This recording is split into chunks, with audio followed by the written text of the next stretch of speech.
te disons merci, Seigneur Jésus. Nous te disons merci, Alléluia.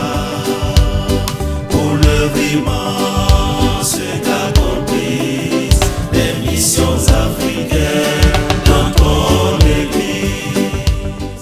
Rappelons-nous toujours que l'homme est inestimable et qu'il est plus précieux que l'or et tous les trésors.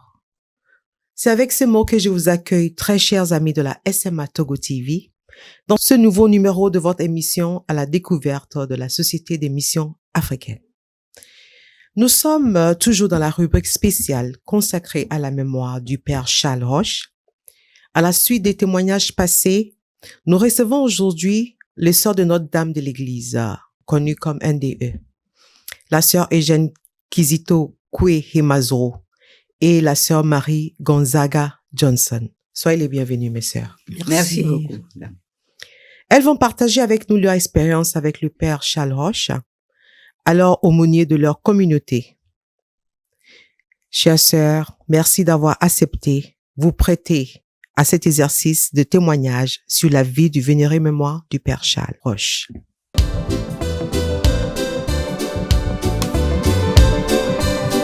Nous te disons merci, Seigneur Jésus. Nous te disons merci, Alléluia. Pour l'œuvre immense qu'accomplissent les missions africaines dans ton Église. Ma première question va vers la sœur Eugène Kizito Koué-Hemazro. Alors, ma sœur, qui était le Père Charles Roche de vénéré mémoire pour vous? Merci beaucoup. Le Père Charles, plutôt je dirais le Père François-Xavier Charles D'accord. Roche était notre aumônier. Il a été nommé aumônier chez nous en 1997 et il est reparti en 2005. Nous pouvons dire qu'il a vécu parmi nous durant 8 ans. Et pendant ces 8 années, nous avons eu vraiment un père, un prêtre des missions africaines, un véritable missionnaire. D'accord. Si je peux me permettre, vous avez insisté sur le fait que c'est un père, un vrai père missionnaire. Qu'est-ce que vous pouvez nous dire sur ça? Oui, quand je dis un père et un prêtre des missions africaines, nous, au Togo, surtout, nous avons eu l'expérience des prêtres, des pères des missions africaines. Ce sont de véritables prêtres, d'autres Christ pour nous. Et qui vivent la vie missionnaire, c'est-à-dire qu'ils se donnent vraiment à ceux qu'ils côtoient pour leur communiquer l'amour de Dieu, du Dieu de Jésus-Christ. D'accord. Donc, si je comprends bien, c'est-à-dire que leur façon de faire leur mission, on voyait vraiment des gens qui suivaient les pas de Jésus-Christ. C'est ça. C'est ça. Vraiment, vous avez deviné. Merci. Oui, Merci. c'est vraiment résumé à ce moment-là. Merci. Bon, l'avez-vous connu particulièrement? Alors, pour vous, qui était-il? Comment vous a-t-il marqué pendant ces missions? D'abord, bon, je peux dire, pour résumer un peu, d'abord, que quand il est venu dans la maison mère à Ngouempé, en tant qu'aumônier de notre congrégation, donc il a été professeur, je peux dire, au noviciat, d'abord à Képé, à côté de Ngouempé, et il donnait les cours de l'initiation biblique, la spiritualité, l'histoire de l'Église. Il donnait encore d'autres choses. Et puis, il les initiait, surtout pour le psautier, pour arriver à prier Dieu à travers les psaumes. Alors, les novices l'aimaient énormément. Mais à la maison mère, il était avec nous au généralat, là où était la supérieure générale.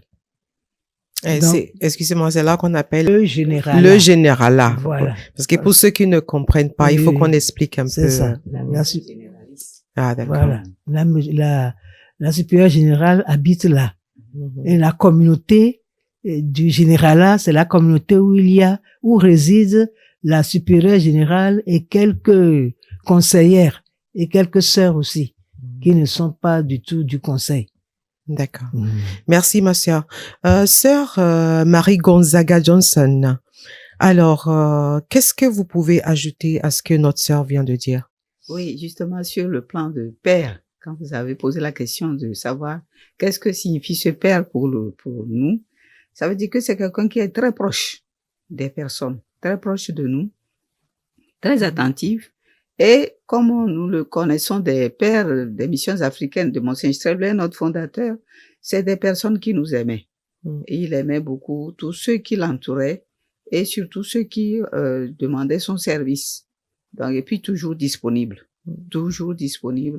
et donc affectionné comme le fait un père pour ses enfants. D'accord, merci beaucoup ma sœur. Je voudrais vous demander comment vous a-t-il marqué?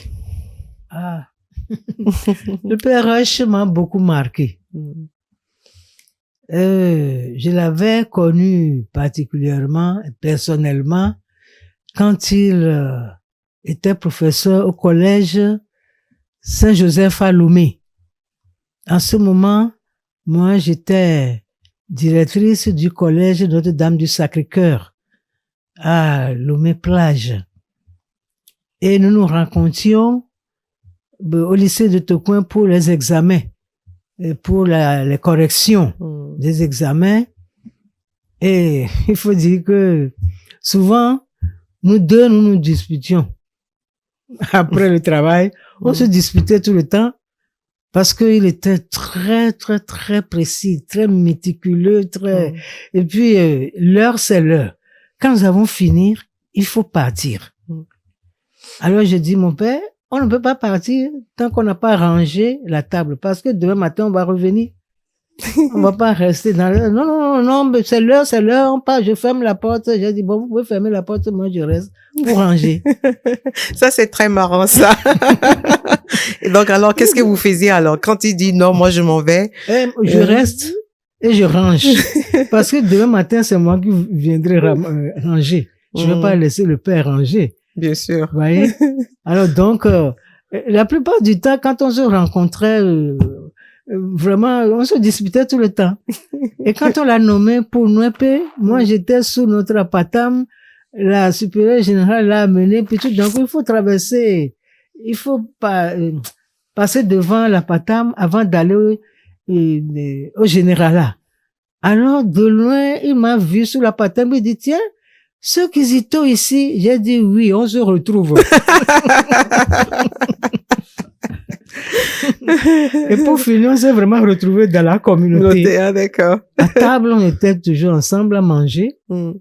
Et il était vraiment marrant, quoi, parce que vous savez très bien qu'il est diabétique. Il était diabétique, donc il n'est plus diabétique maintenant. Et alors, ce qu'il ne faut pas manger, c'est ça qu'il voudrait manger. Alors, on essaie de lui préparer toujours ce qu'il fallait. Bon, il mangeait, bien sûr. Et une fois, nous étions deux à aller prendre un peu de repos chez les sœurs Clarisse à Kipedo.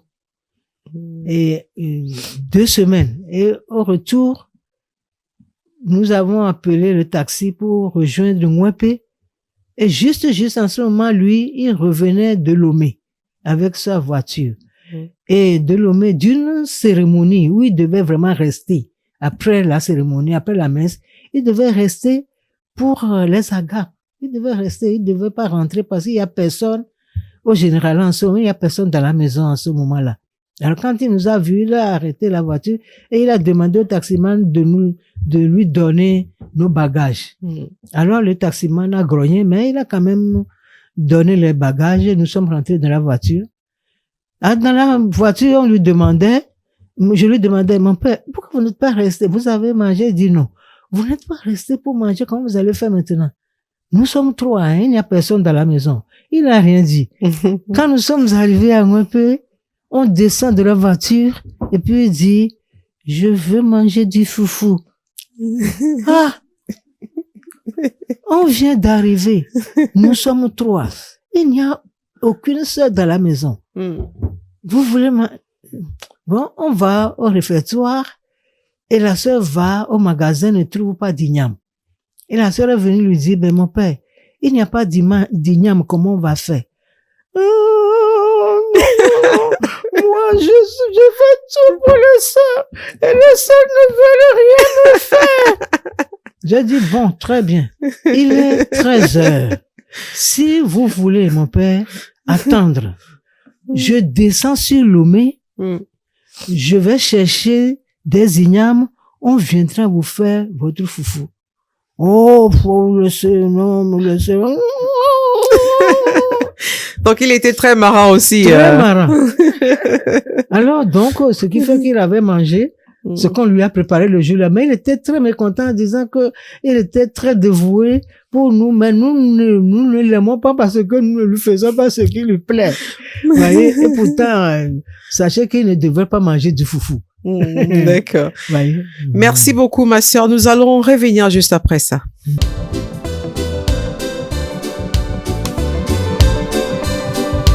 te disons merci, Seigneur Jésus. Nous te disons merci, Alléluia. Pour l'œuvre immense qu'accomplissent les missions africaines dans ton Église. Chers téléspectateurs. Alors, nous continuons toujours l'histoire du père Charles Roche. Et cette émission est spécialement consacrée à sa mémoire. Alors, je vais poser une question à la sœur Marie Gonzaga Johnson. Que pouvez-vous nous dire sur sa vie comme prêtre de Jésus-Christ? Le père Charles Roche, vraiment nous a marqué par sa fidélité à Jésus-Christ. C'était vraiment un prêtre qui assumait son sacerdoce au nom de Jésus-Christ. Et son témoignage vraiment nous a marqué, nous a stimulé en tant que personne consacrée, nous qui l'avons connu et au milieu desquels il a vécu en très peu de temps. Puis c'est quelqu'un aussi qui aimait beaucoup une belle liturgie. Donc il était exigeant pour cela. Et régulièrement, il était là quand nous faisions les répétitions et autres, il aimait ça. Et puis, il encourageait beaucoup les jeunes sœurs à vivre, et à faire une liturgie vivante. Et nous allons dire aussi, pour juste compléter, comme quoi le Père Roche, c'est quelqu'un qui a vécu en témoin du présent et vers le futur, pour tous ceux qui l'entouraient. Comme un père aimant, comme nous le savons des pères aimants, toujours prêts à servir, mais à représenter le Christ au milieu du peuple. C'est ce qu'il a vécu avec nous. Merci beaucoup, ma sœur. Mais dites-moi, combien d'années avez-vous passé avec le père Roche? Exactement. Bon, au fait, avec les sœurs, moi, j'ai fait 2 ou 3 ans avec lui, mais il a vécu 8 ans parmi nous, en tant qu'aumônier. D'accord. Merci beaucoup, ma sœur. Alors, ma sœur Eugène Kizito, ma question est pour vous. Est-ce que quelque chose le distinguait comme prêtre SMA? Ah oui. Pouvez-vous nous dire, oui. Vraiment. Parce que les pères SMA, ce sont des rassembleurs. Des pères qui font tout pour maintenir et faire développer la famille, l'esprit de famille. De famille, d'accord. Alors nous avons senti ça chez le père Roche, qui aimait être entouré. Il n'aimait pas du tout se sentir seul. Il aimait être entouré. Et quand il est seul, tout d'un coup vous entendez Alors, pour vous demander, mon père, il y a quelque chose? Oh non, il y a rien. Donc, maintenant, il a senti qu'il y a quelqu'un pas très loin, quoi. D'accord. Donc, dans ces cas, j'ai posé une question un peu pertinente.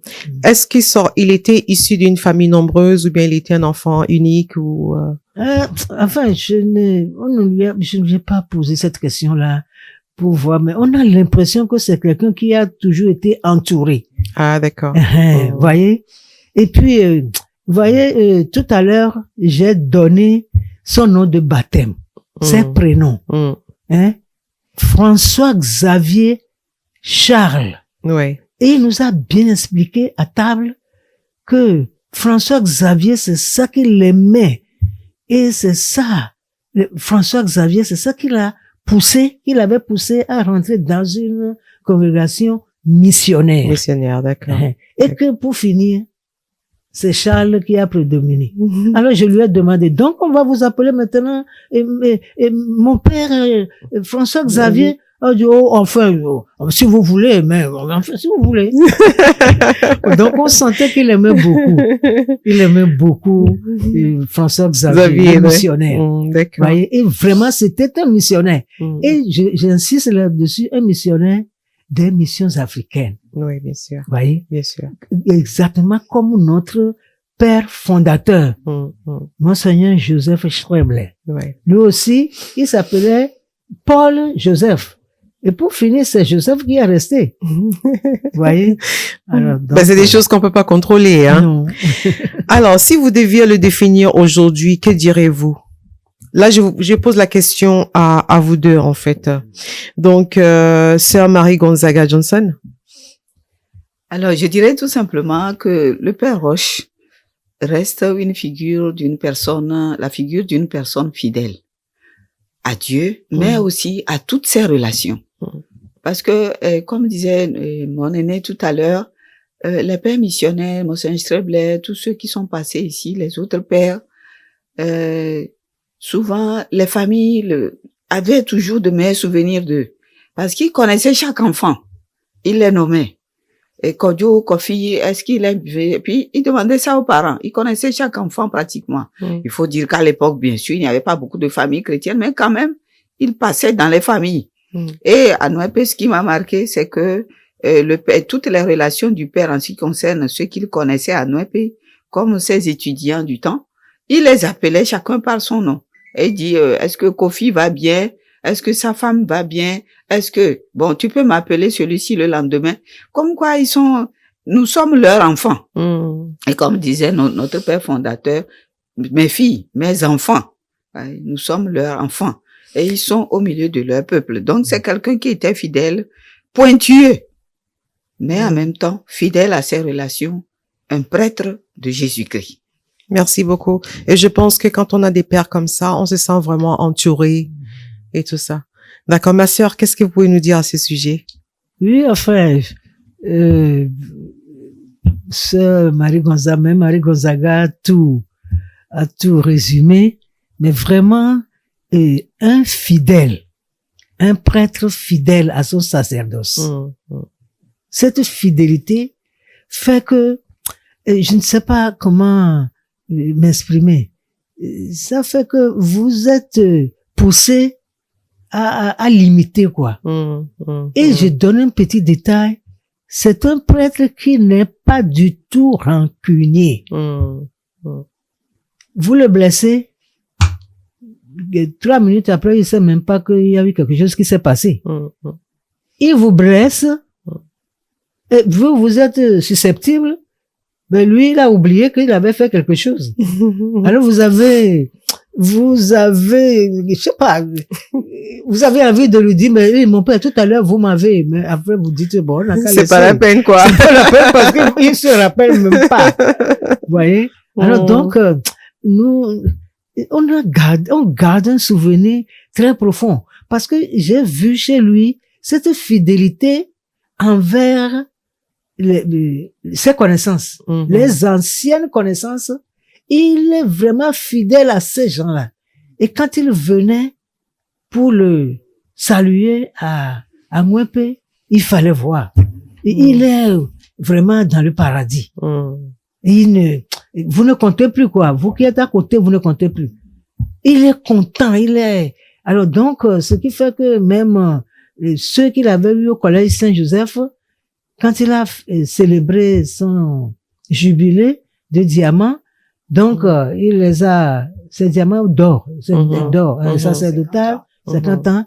Bon, il les a fait venir à Nouépé pour la messe et puis pour la collation. Il fallait voir les grands professeurs, le professeur James, le professeur Greenskry, je ne peux pas tous les nommer. Vous voyez, c'est vraiment, il était content parmi eux. Et ça riait. Et puis, on s'est dit, mais vraiment, il était aimable.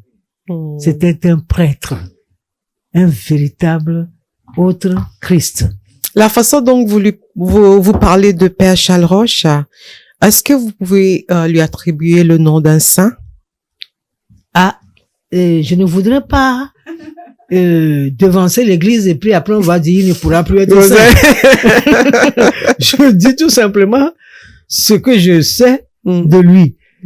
À l'église de voir, mais il était en voie de sainteté. C'est tout ce que je peux dire. Ouais. En voie de sainteté. Il vivait pour être saint de Jésus-Christ. Donc, plus tard, j'espère quand même. Ouais.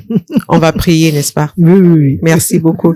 Alors, je vais vous demander, est-ce que vous avez un mot d'adieu pour le Père Charles Roche? Je commence par la sœur Marie Gonza Johnson. Oui. Nous ne pouvons que remercier le Père Charles Roche et tous les missionnaires d'ailleurs, en particulier les missionnaires SMA, qui nous ont tracé la voie, mais qui ont été aussi des témoins, et des témoins crédibles. Et donc, en sa mémoire, nous disons merci au Seigneur. Merci de nous l'avoir donné. Et que de là-haut, il continue de prier pour nous. Lui qui nous a connus, qui nous a aimés, qui a connu le Togo, qui l'a aimé, qui a connu les Africains et qui les ont aimés. Qu'il intercède pour nous. Merci. Alors, ma sœur, un mot d'adieu. Vraiment, Père Roche, François-Xavier Charles, mon ami avec qui je me disputais. Vraiment, vous m'aviez, quand vous étiez revenu à Lomé, au Togo, à Lomé, la dernière fois, c'était pour mes noces d'or religieuses. Et vous étiez venu quand je viens Kopé, dans la communauté, me dire, si vous m'envoyez une carte d'invitation, je vous enverrai une enveloppe. Alors donc, quand j'ai entendu ça, vous savez très bien que si j'entends cette phrase-là, la condition de vous envoyer une enveloppe, c'est de m'envoyer une carte. Je n'ai pas envoyé la carte. Comme ça, je n'ai pas eu l'enveloppe. Ah, d'accord. Mais je suis très contente parce que vous étiez un prêtre consciencieux, doué d'un sens de responsabilité assez aigu pour entraîner ton entourage. Donc, Pépé, entre dans la joie de ton maître, car tu as été un bon et fidèle serviteur. Chacune des sœurs de Notre-Dame de l'Église te dit merci. Le Togo te dit merci. L'Afrique te dit merci. Pépé Roche, Charles Xavier, François Xavier Charles. Merci. Merci, mes sœurs. Merci beaucoup. C'est ça le mot de la fin pour cette rubrique spéciale consacrée à la mémoire du Père Charles Roche. Et j'ai un petit cadeau pour vous. Comme vous avez tellement aimé le Père Charles Roche, je vais lire un poème sur la vieillesse. L'homme en général ne doit pas avoir peur de la vieillesse. Et quand on vit bien la vieillesse, il y a certains mots qui vont avec. Alors, sans tarder, c'est intitulé La vieillesse. Ô vieillesse, ma douce vieillesse, Tu poses ton regard d'affection sur moi. Tu ouvres les yeux de mon cœur pour voir les incapacités de ma capacité du passé. Ô vieillesse, ma douce vieillesse, mes pas calculés d'autrefois, tu les as changés en pas incertains et réfléchis. Ô vieillesse, ma douce vieillesse, j'étais une fusée d'autrefois, à présent une tortue intelligente. Ô vieillesse, ma douce vieillesse, les années passées, j'étendais mes mains pour servir l'humanité. Aujourd'hui, une autre me prend la main et guide mes pas. Un moment, s'il vous plaît. Je regarde en arrière, mon esprit est en paix.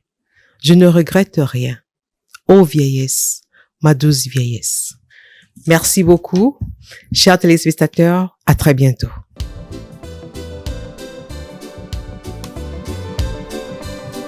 Nous te disons merci, Seigneur Jésus. Nous te disons merci, Alléluia. Pour l'œuvre immense qu'accomplissent les missions